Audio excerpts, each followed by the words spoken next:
Datuk Yan Petua, tentang syarat-syarat ini memang saya seperti tadi saya sebutkan, tak semua pengguna atau pembeli ini dia akan bacakan semua dalam kontrak itu.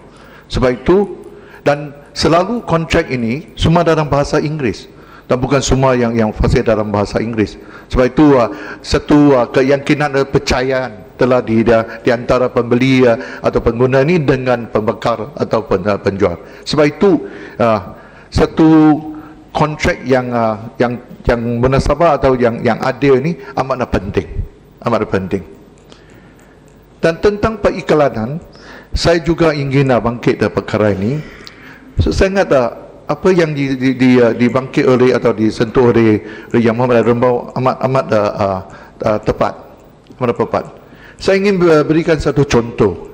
Yang Muhammad Menteri saya ingat pun silap maklum bahawa tentang pinjaman perumahan, bank-bank ini akan ada iklan pamerkan zero cost, tanpa stamp duty, tanpa legal charge, zero cost. Dan ada juga first year mungkin zero kadar dia punya bunga, dan second year, third year dengan jelas mentarikkan, minta transfer dari satu bank ke bank-bank yang keluarkan iklan itu. Akan tetapi mereka tidak langsung catat dalam itu terma atau syarat itu tentang penalti. Dan mayat peminjam sign lah tiap-tiap page, initial sampai habis.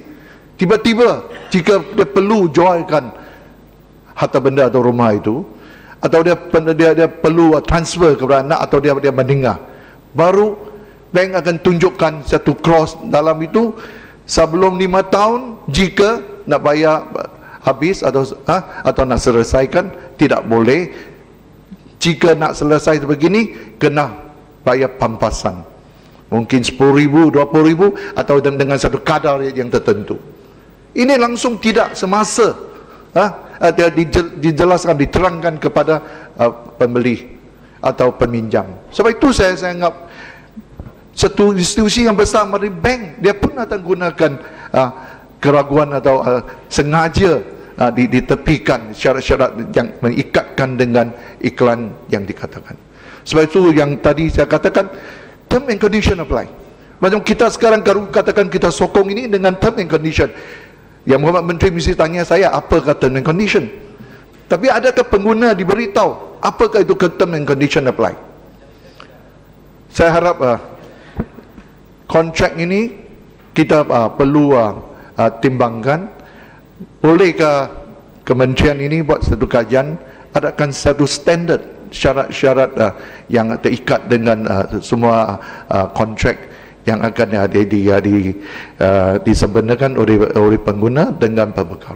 Adakah satu standard kontrak, atau sekurang-kurangnya apa yang perlu dikandungkan dalam kontrak itu? Seperti adakah term and condition perlu tidak seperti apa yang kata orang yang mau hanya fine print kecil-kecil, kadang-kadang susah nak baca pun susah. Saya ada satu kontrak dari satu pengadu. Saya cuba nak baca itu, kena use enlarges.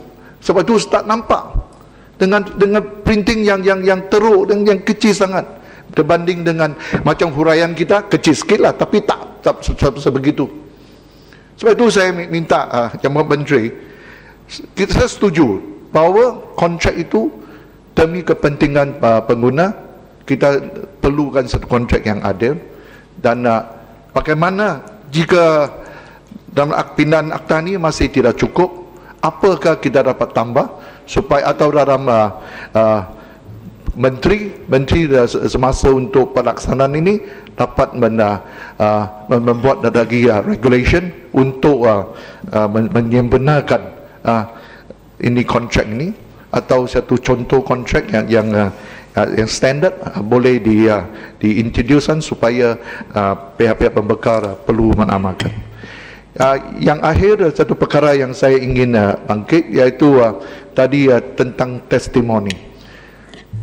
Temannya saya ingat banyak syarikat gunakan orang-orang tertentu untuk memberikan testimoni, katakan barang ini begitu baik atau bukti.